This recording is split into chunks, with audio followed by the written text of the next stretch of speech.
Good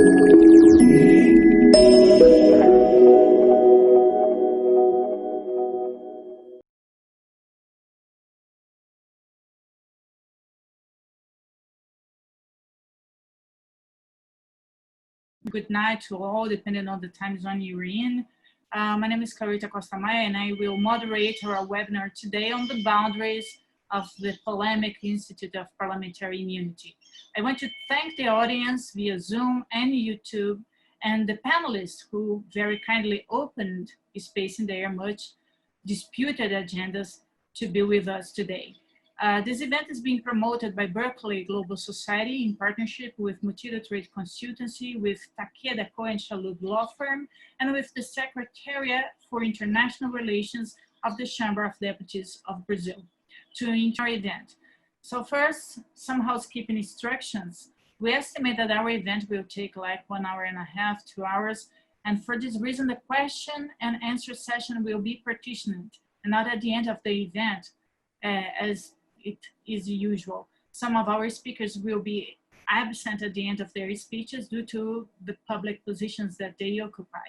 And therefore, the importance of the audience to promptly give opportunity to their doubts is highlighted.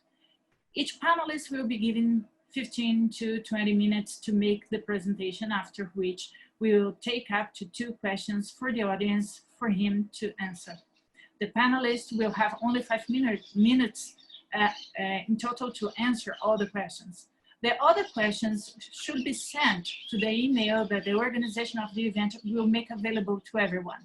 Those who are watching the event through Zoom will have their audio and videos turned off, and they will also have the privilege of simultaneous translation in case they need. In order to profit from that, the audience must mute the original audio and choose the language they want by clicking the interpreter button in the bottom bar of the Zoom screen, where you can find the other buttons such as chat for reactions, mute, unmute microphone, turn on, turn off the camera, and leave the session.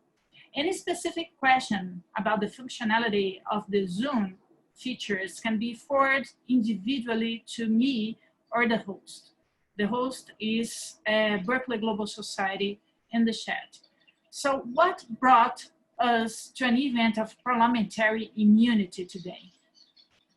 In several countries around the world, Brazil, Argentina, Chile, Venezuela, Ukraine, Israel, European Union as a bloc, Montenegro, Greece, a plethora of them. Grecia, todos ellos.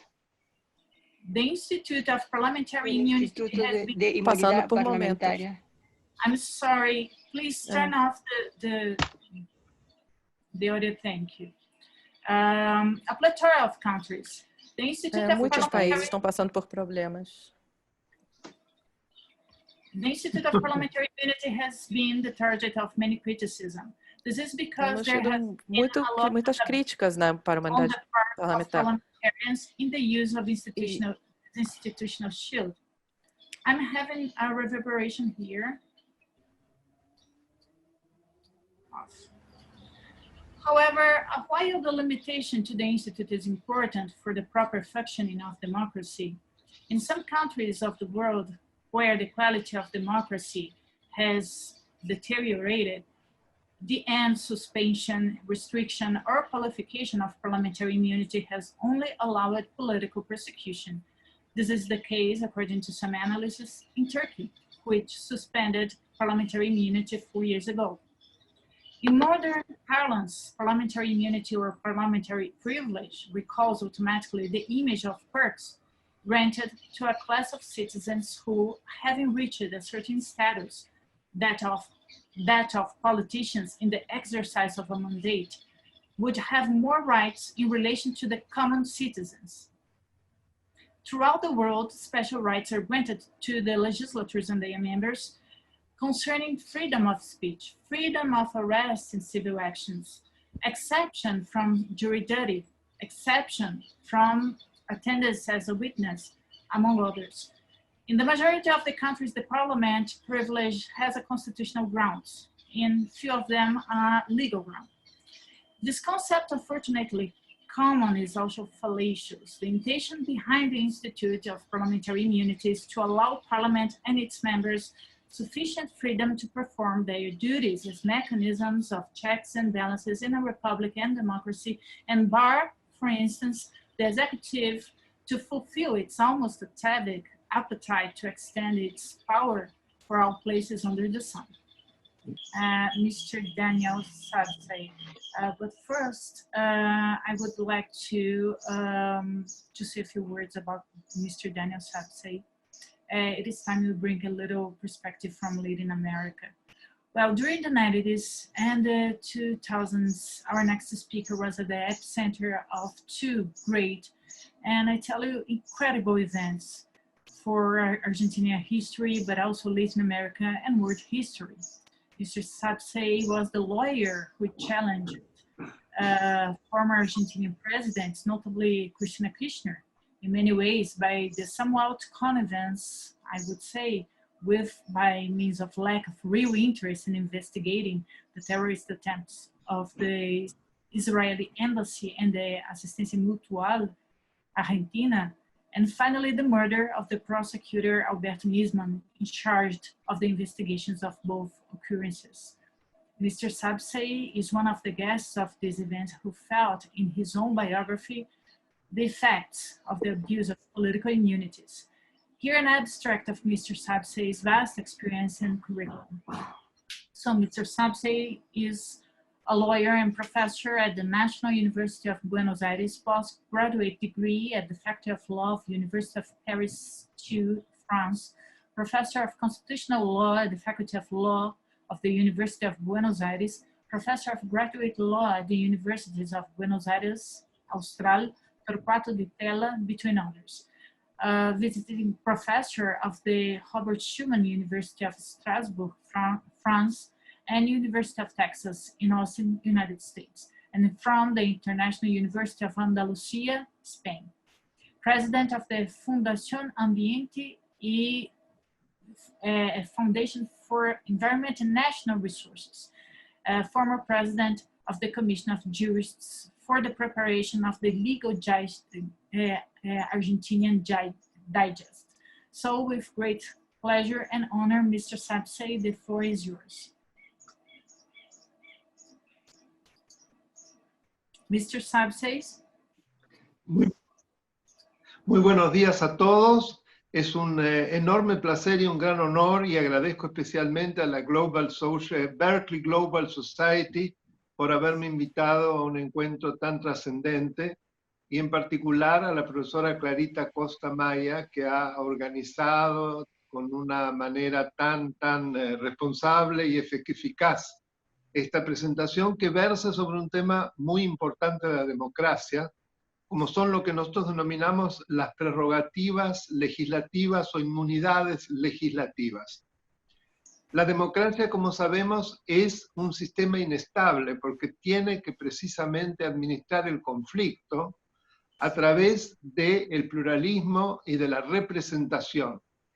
Esa representación se genera en particular en los parlamentos o en los congresos, según que el sistema sea parlamentario o presidencialista, y es allí donde deben estar presentes todas las voces, con particular cuidado que sean aquellas que representan a las minorías las que estén más protegidas. Es decir, lo que podríamos denominar el control de aquellos que dominan el número, que son precisamente quienes tienen la mayoría en la Cámara, de modo de no destruir ese equilibrio de representaciones con la exclusión de la opinión o directamente de la presencia de un legislador de oposición, y de ese modo modificar el cómputo en las elecciones, en las decisiones, en las sanciones de las leyes. Es en ese marco que en la Argentina nosotros tenemos un principio fundamental en la Constitución, que es el principio de igualdad. Es decir, el que establece que todos somos iguales ante la ley y que no existe en la República Argentina títulos de nobleza ni fueros personales.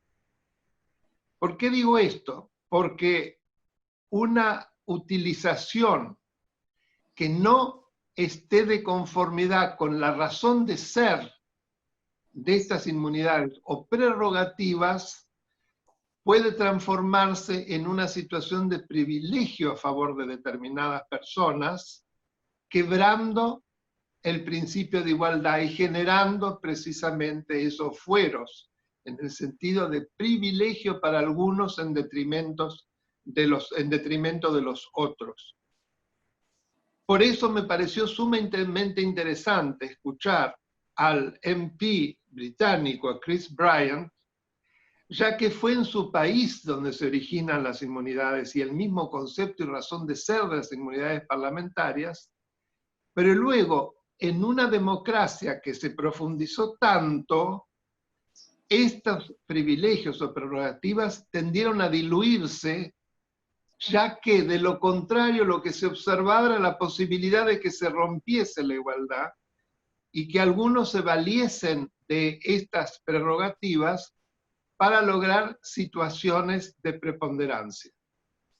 Nuestra Constitución reconoce dos garantías en este sentido: la garantía de opinión y la garantía de arresto. Y nuestra Corte Suprema, desde fines del siglo XIX, en un caso clave, el caso Alem, porque se trataba de Leandro Alem, que fue prácticamente el creador del Partido Radical, que es el que va a romper con la era conservadora en la Argentina, quien había sido arrestado durante un estado de sitio, que es un estado de excepción, y es en ese marco en que precisamente apela como legislador a su inmunidad de opinión y de arresto, y considera que de ninguna manera el presidente, aún en un estado de excepción, podía suspender a un legislador el ejercicio de la opinión, porque si lo hacía, en realidad estaba excluyendo una banca. Y la Corte Suprema le dio la razón, es decir, primero en las instancias inferiores, pero luego cuando llega a la Corte Suprema le da la razón, y es muy interesante lo que allí dice, porque creo que de alguna manera lo que dice es como una previsión de lo que más adelante iba a pasar en mi país. En la parte trascendental, en el holding de la sentencia, la Corte Suprema expresa que la Constitución no ha buscado garantir a los miembros del Congreso con una inmunidad que tenga objetivos personales, ni por razones del individuo mismo a quien hace inmune. Son altos fines políticos los que se ha propuesto, y sí ha considerado esencial esa inmunidad, es precisamente para asegurar no solo la independencia de los poderes públicos entre sí, sino la existencia misma de las autoridades creadas por la Constitución. Y más adelante, porque no los quiero aburrir con la lectura del fallo, agregaba que la Constitución había sido pensada tanto para tiempos de paz como para tiempos de guerra, es decir, que aún con la excepcionalidad del estado de sitio, este no había sido pensado para suspender la Constitución y las libertades que ella contempla, entre las cuales las inmunidades parlamentarias, sino por el contrario, para defenderla y sostener las autoridades creadas por ella. Que por lo tanto, dado que el diputado Leandro Alem era una autoridad de la nación, de ninguna manera el presidente podía aprovechar de la facultad que le brinda excepcional de detención bajo el estado de sitio para ir en contra de la inmunidad de arresto y de opinión, y por lo tanto dejar sin su banca en los hechos a un legislador de la oposición. Pues bien, me parece interesante observar cómo, de manera simple, nuestra Constitución define en su artículo 68 a la inmunidad de opinión, dice que ninguno de los miembros del Congreso puede ser acusado, interrogado judicialmente ni molestado por las opiniones o discursos que emita desempeñando su mandato de legislador. Acá es muy interesante tener en cuenta que la Corte Suprema fue extendiendo esta inmunidad no solo a lo que se decía, a lo que el legislador expresaba en el recinto de la Cámara, dentro de la Cámara, sino también en otras circunstancias en donde, si bien no estaba estrictamente dentro del Congreso, de todas maneras las opiniones que había emitido las hacía en razón de la función que él cumplía, y que si se coartaba esa función, precisamente se iba en contra del sentido de la inmunidad misma. Es decir, la Corte dijo que las opiniones calumniosas o injuriosas vertidas desde una banca parlamentaria no constituyen delito, pero sí pueden comportar desorden de conducta en el ejercicio de la función y son susceptibles de originar sanciones deferidas a la decisión del cuerpo legislativo. Acá opera otro artículo, que es el 66, y que exige de una mayoría agravada de 2/3 para que se considere que la utilización de palabras humillantes o de actitudes que sean contrarias a la honorabilidad de una Cámara puedan significar ese desorden de conducta que lleve a la aplicación de sanciones. Para que ustedes entiendan, esto ocurrió hace muy pocos días en la Cámara de Diputados de mi país. El ejemplo sirve para entender la excepcionalidad. Durante una sesión virtual, un diputado, que curiosamente tenía sentado sobre sus rodillas a una señorita, no tuvo mejor idea que comenzar a tocarle los senos a esa señorita.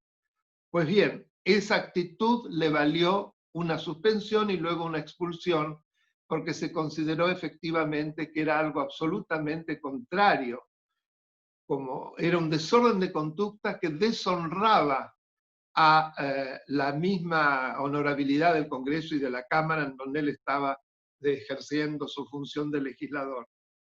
Es importante tener en cuenta que la suspensión se decidió por más de los 2/3 de los miembros, o sea que hubo representantes de todos los bloques que coincidieron, y que finalmente la expulsión se concretó con la unanimidad, un caso casi único en la historia. Pero me parece interesante recordarlo cuando alguna posición o alguna actitud de un legislador puede llevar a su expulsión, y que no tiene que ver para nada con lo que él lleva a cabo como función. Más adelante la Corte extendió, como yo les decía, a el caso de un periodista que al mismo tiempo era legislador y que, como había expresado determinadas opiniones que fueron consideradas por otro legislador del oficialismo, es decir, de la bancada mayoritaria, como que eran insultantes, que lo habían agraviado, la Corte dijo y que no lo había hecho dentro del Congreso. La Corte expresó que de ninguna manera, que en ese caso se trataba de alguien que había ejercido su profesión, además de ser legislador, y que no tenía importancia que lo hubiera hecho fuera de la Cámara porque se relacionaba absolutamente con su función de legislador, ya que él había expresado en relación a algo que tenía que ver con la discusión de un proyecto de ley o de una situación de urgencia por la que pasaba el país. Entonces, hoy la inmunidad de opinión evidentemente es sumamente amplia. Hay una actitud de respeto hacia las opiniones que los legisladores pueden emitir, tanto dentro del Congreso como en relación, como les decía, a su actividad, aunque no sea con motivo de una sesión del Congreso. El problema se plantea, en cambio, con la inmunidad de arresto, es decir, aquella que expresa que ningún senador o diputado, desde el día de su elección hasta el de su cese, puede ser arrestado excepto el caso de ser sorprendido infraganti en la ejecución de algún delito. ¿Por qué digo que esto ha creado problemas? Ha creado serios problemas porque en el caso de que efectivamente un legislador sea procesado por un juez, que ese juez le pida la detención o alguna medida que importe la pérdida de la libertad física, no lo puede hacer hasta tanto el Congreso no lo haya desaforado.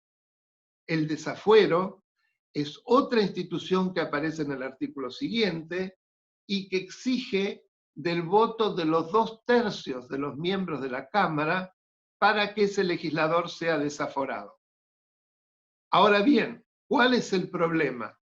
Que numerosísimos legisladores acusados por la comisión de graves delitos de corrupción, delitos contra la administración pública, han encontrado, pero que son dirigentes políticos muy importantes. Bueno, de hecho, esto es lo que ocurre con la vicepresidenta de la Nación y expresidenta de la Nación, la señora Cristina Fernández de Kirchner. Ella está procesada en 12 causas muy graves de corrupción, inclusive de integrar una asociación ilícita para delinquir contra el Estado. Y no obstante ello, no solo no se la ha desaforado, sino que además ha sido recientemente electa y se consideró que no se podía impedir esa candidatura porque no existía una condena firme terminada en la Corte Suprema de Justicia, porque de lo contrario se estaba violando la garantía del principio de inocencia en juicio. Es decir, toda persona se presume inocente hasta tanto no sea condenada. Es en este marco que se ha producido un enorme desprestigio de lo que en Argentina se llama clase política, e inclusive en el lenguaje común se compara en estos casos a las cámaras con la palabra aguantadero. Aguantadero es una palabra de la vida de los delincuentes que quiere decir aquellos lugares que encuentran los delincuentes para poder salvarse de la justicia, para poder salvarse de la persecución de las fuerzas de seguridad. Creo que se entiende esta relación que para la gente, para el ciudadano común, es absolutamente indignante que un legislador que está procesado, pero que es sostenido por la mayoría de su partido, lo que impide que sea desaforado, y que eso no tiene nada que ver con la función que él cumple. Tiene que ver, en definitiva, con haber obtenido un privilegio vergonzoso que somete la consideración de la política a una situación de disvalor y en el fondo y a la larga va desprestigiando la democracia misma. Entonces, es en este punto, y volviendo al principio, porque sé que no me queda mucho tiempo, que yo quiero llegar a las siguientes conclusiones. Acá nuevamente me ubico en esas difíciles casos de equilibrios inestables a que lleva la democracia. ¿Dónde se logra el justo punto medio? Es fundamental, sin lugar a dudas, para la protección de las minorías, que estas inmunidades rijan y que tengan plena vigencia. Pero cuando son las mayorías las que se apoderan de las mismas y que no lo hacen desde un lugar de protección de la función democrática, sino de lograr un privilegio personal para poder no ser juzgados y condenados por la justicia y seguir ocupando cargos importantes en los poderes políticos del Estado, donde evidentemente esto debe ceder y necesariamente hay que pensar un camino para que todas las personas sean iguales ante la ley y que el acceso a las bancas quede reservado a personas honorables y no a personas que lo hacen para lograr salvarse de la justicia y de ser condenados por ella. Esto es todo, muchísimas gracias. Y quedo a disposición para las preguntas que me quieran hacer. Gracias, Dr. Sabsai. Thank you very much, Mr. Sabsai, for your presentation. I can be heard, yeah? Okay, so thank you very much for your... Escucho perfectamente. Yeah, thank you.